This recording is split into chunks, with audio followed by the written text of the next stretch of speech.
Sejarah Masjid Jami Ibrahim. Habib Ibrahim Al-Habsyi menyumbangkan sebagian harta beliau untuk membangun sebuah masjid. Selain sebagai tempat sholat, masjid ini pun beliau gunakan untuk mengajarkan ilmu tasawuf. Al-Azkar karya Imam Nawawi, Syarah Ibnu Qasim dan Mukhtasar Ai-Hadramiyah. Selama melaksanakan pembangunan masjid, banyak kejadian-kejadian aneh yang terjadi. Salah satunya adalah berpindahnya puncak masjid dari desa Tambak Bitin ke desa Sungai Mandala. Desa Tambak Bitin sendiri berada di seberang Sungai Mandala.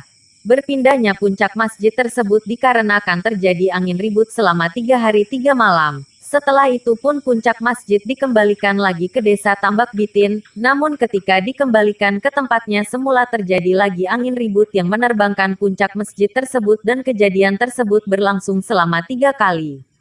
Karena kejadian tersebut akhirnya Habib Ibrahim Al-Habsyi bersama masyarakat setempat sepakat untuk memindahkan pembangunan masjid di desa Sungai Mandala.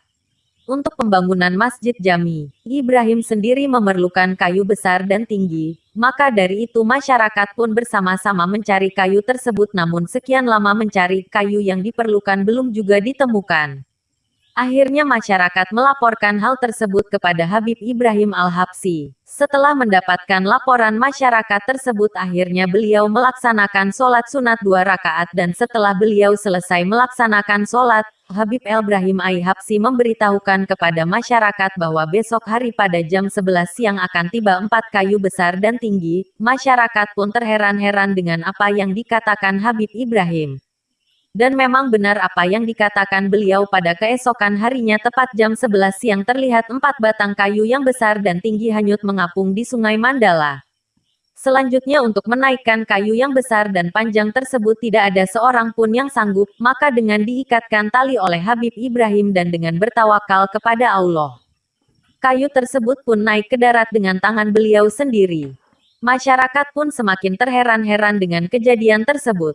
Kejadian selanjutnya yang sangat mengherankan adalah ketika akan mendirikan tiang guru masjid yang besar dan panjang tersebut. Beliau meminta agar disediakan kayu gaharu atau cendana untuk ditaburkan di perapian, namun ketika itu tak seorang pun mempunyainya. Kemudian beliau mengumpulkan sisa potongan kayu-kayu kecil dan dimasukkan di perapian. Subhanallah. Dari perapian tersebut keluar bau harum kayu gaharu dan kemudian dengan tangan beliau sendiri membetulkan letak tiang masjid tersebut. Untuk membangun masjid tentu diperlukan biaya yang tidak sedikit. Habib Ibrahim Al-Habsyi bersama masyarakat kemudian memohon sumbangan dari rumah ke rumah. Masyarakat yang tidak berpunya juga tetap didatangi oleh beliau dan dengan jujur mereka mengatakan bahwa mereka tidak punya uang. Namun dengan tersenyum Habib Ibrahim Al-Habsyi mengatakan bahwa uangnya ada di tempat itu. Dan setelah diperiksa tempat yang ditunjukkan oleh beliau ternyata di sana memang ada uang. Masyarakat pun sangat keheranan dan uang tersebut langsung diserahkan semuanya untuk pembangunan masjid.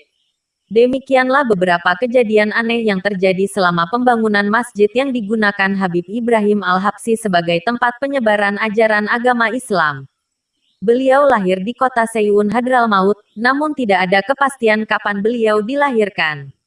Habib Ibrahim Al-Habsyi terlahir dari keluarga yang mulia dengan berlimpahnya ilmu dari ayah beliau yang bernama Habib Umar Al-Habsyi. Selain dengan belajar kepada ayah beliau sendiri, beliau juga belajar kepada yang mulia Habib Ali bin Muhammad Al-Habsyi, pengarang kitab Maulid Simtud Durar. Selain itu beliau juga menimba ilmu dengan Al-Habib Ahmad bin Muhsin Al-Ahdar, Al-Habib Abdurrahman bin Muhammad Al-Mansur, Al-Habib Hasan bin Ahmad Al-Aidrus dan Habib Ali bin Salim bin Syekh Abu Bakar bin Salim. Habib Ibrahim sendiri hafal Al-Quran dan lebih dari 12.000 matan hadis. Kedatangan beliau ke Indonesia sendiri adalah melaksanakan tugas yang diberikan guru beliau yaitu Al-Habib Ali bin Muhammad Al-Habsyi Sohibul Maulid yang mempunyai banyak murid yang tersebar di seluruh dunia.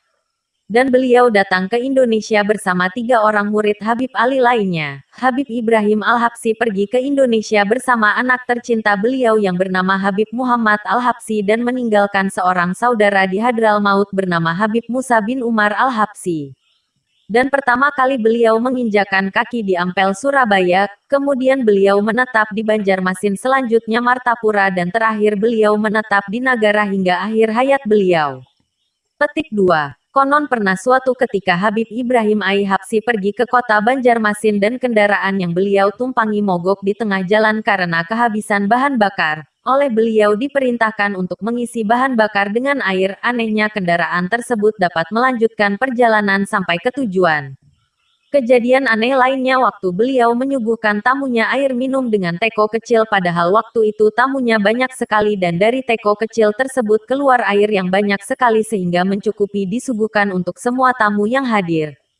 Menjelang kembalinya beliau ke pangkuan ilahi beliau pulang ke Hadral Maut dengan keinginan menghabiskan usia dan bermakam di sana. Namun sesampainya beliau di sana ternyata tanpa sengaja beliau membawa pena milik panitia pembangunan masjid. Demi mengetahui bahwa beliau tanpa sengaja membawa pena milik orang lain. Beliau pun kemudian kembali ke Nagara untuk mengembalikan pena milik panitia masjid tersebut. Dan kedatangan beliau inilah merupakan terakhir kali masyarakat bertemu beliau. Beliau berpulang ke Rahmatullah pada hari Jumat tanggal 14 Syafar 1354 H. Sebelum sholat Jumat dilaksanakan beliau memberikan tugas kepada orang-orang tertentu untuk memandikan beliau dan tidak lama setelah sholat Jumat beliau berpulang ke Rahmatullah seperti yang telah beliau sampaikan kepada keluarga beliau.